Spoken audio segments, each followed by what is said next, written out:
Molly Myers, and we're going to be talking to you about the Looking Glass today. To set the agenda a little bit, first we're going to introduce the company and what it's all about. Then we're going to talk a little bit about the SWOT, and then we're going to hit on the objectives. We're going to go through the segmentation, the targeting, the positioning. We're going to hit on the marketing mix, and then we're going to go through the budget and ROI, and then we're going to close it up for you and finish our presentation. To talk a little bit about the Looking Glass, it was founded in 1982, and they're located in Janesville, Wisconsin. They are known for their wide variety of craft beers as well as their large menu options. They have an outdoor patio as well as a full bar inside to attract many customers. To move on now on to the SWOT a little bit, the Looking Glass definitely has a lot of strengths with its core business competencies, but also has its fair share of weaknesses. To start off, they hold many events which kind of are directed around their craft beers that they offer.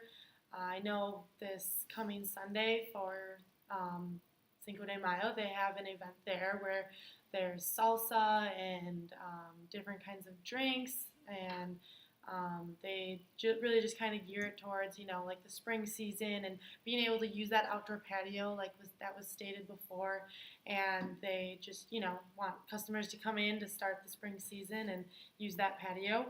And they also use fresh local ingredients, so they switch up their menu every once in a while throughout the year, and they're always striving to use fresh local ingredients, which I think as a restaurant, that's always a really good thing to shoot for. And their atmosphere is very warm and inviting. When you walk in, the lighting is perfect, so it's not like too dense or anything like that. And when you're sitting there, you're just very relaxed. And speaking from personal experience, that's just what I've noticed. And the atmosphere with their bartenders and all the other employees it's a very nice atmosphere. And then to move on to their weaknesses, they kind of have a broad target market. I guess after running a few surveys, we figured out who their specific target markets are, but they really do they don't cater to like one group of people. So I guess outsiders would never really know who it's actually directed for. But and then also to move on, so their promoting on social media isn't always the greatest. They use social media, but they only use Facebook and Instagram. So I think something to work on there is, to work to add Twitter and other forms of social media so that they can reach other markets and reach more people that way too. Their website is a little bit hard to follow. We've noticed that if you're not super tech savvy, or if you're not a younger generation, it might be a little tough to understand where to find things on the menu. But once you look a few times, it's not that bad. And then their opportunities. So they work with a marketing firm called Your Imperium Marketing, and there's so many opportunities there just to even help with their own marketing and other things that they can do for the business. And promoting their events to college kids. This is a restaurant that not a lot of college kids know about, and so starting to promote those events to college kids would be a huge way to get just more people in, and then that would eventually increase their revenue. And then also they could add a kids menu, because if families are coming in with their children, having things more geared towards kids would be a great thing so that everybody in the family can have something to eat. And then to move on to threats, definitely their competitors in Janesville. It's not a very known restaurant. It's kind of hidden in the downtown area of Janesville. And so their, location could be kind of a threat to them because people don't know about it, or, never heard of it. And so bigger restaurants, something like Buffalo Wild Wings or something that's just located in an easier area might be hit more than the Looking Glass would. And then same with bars and stuff. Since Looking Glass is a bar and a restaurant, it's kind of hard to deter them from just a bar or just a restaurant. So we came up with 3 objectives for this marketing plan. The first objective is to increase followers on social media by 10% within the next year. We are hoping to do this by creating Facebook and Instagram posts for people to see, and if they like it and tag friends, they can win a percentage off their meal, a free appetizer, a free drink, or anything of that nature. The second objective is to target a new target market, and we chose college students because we're college students and we enjoy this restaurant and think it would be a great place to bring our friends. So we're going to do this by using social media in the next year as well. And as Grace talked about, we'll put it on Twitter and all the other social media platforms that they are currently on. And the third objective is to increase the drink menu by adding a signature drink every month. And we're hoping to attract more people who really aren't big beer drinkers, as myself. So adding a new drink every month and having a more extensive drink menu just for people who don't like beer. Next, we're going to move on to the STP, segmentation, targeting, and positioning. So for the target market, the main things based on the analysis that we ran, the two main target markets for the Looking Glass that we should target are single males and then married couples with no kids. That's where we got the best results, so that's kind of where we're moving forward with it.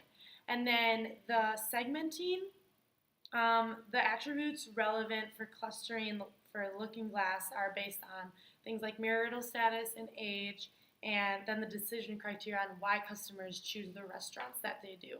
And those things were things like price and menu options and food quality and the atmosphere.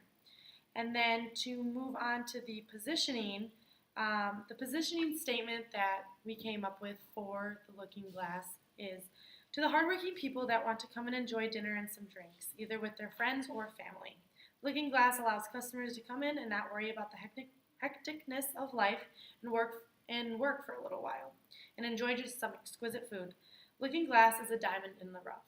And we used that ending part because we found a review online of somebody that said that, and we thought that was a really good part to put into the positioning statement because that's exactly what Looking Glass is, and obviously customers can see that.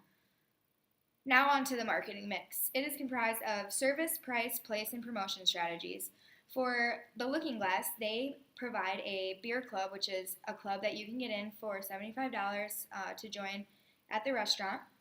They also have a burger of the month that they promote. For a price, they have a happy hour Monday through Thursday, and generally their prices are pretty consistent, ranging from about $5 to up to $10 for appetizers. They have build your own nachos. They have really long hours, which is great because it'll attract different types of customers. People, they have a breakfast menu. People can go there for breakfast, lunch, or the people that like to stay out and drink, they have late night snacks for them as well. So we were thinking that they could have deals every day instead of just having happy hour Monday through Thursday, and have, certain type of deals on the weekend to attract more people. Their place strategy, they're doing okay right now, having a lot of customers, but we would advise moving to a different location.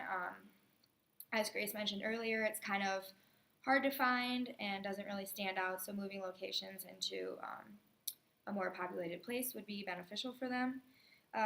They also have takeout as well, so that helps. So the promotion strategies we came up with, there are 4 of them. The first one is a food and beer tasting. People can enter for $25, come and try new foods and beers, and people can vote on what they like the best, and hopefully it will be featured on the menu. The next thing is a t-shirt. So they don't have a lot of apparel right now, so we were thinking to dedicate a t-shirt for an event maybe each month that people can buy, generating more revenue. The next thing is the beer club, so $75 to enter right away that they can join, and they get free perks when they come eat at the Looking Glass. And the last one is a post right there about the specials that will be on Facebook, like we mentioned before. If they tag a friend, like the post, and then they can win maybe a free appetizer. All right, so moving on now to the budget and ROI. According to Reference USA, Looking Glass, their sales volume is about $420,000 annually, and they spend about $20,000 on marketing. Our recommendations for the Looking Glass is to split four sections of marketing like content, advertising, production, and social media. I'll kind of split those evenly because we feel that if one is kind of lagging or one is doing better, then they can kind of help each other out in those ways. So if $5,000 can be spent in each of those sections, then that's kind of the best way to go for that marketing plan. And then so currently their ROI is 4.67%, and we recommend if they increase their budget to $25,000 instead of $20,000 on their marketing budget, then that will increase their ROI, and then in the long run, it will obviously make out better. I hope you have a better idea of the recommendations that we have for the Looking Glass. And we're hoping to sit down now and talk about this proposal that we came up with, and we can't wait to hear what you have to say. Thank you for listening.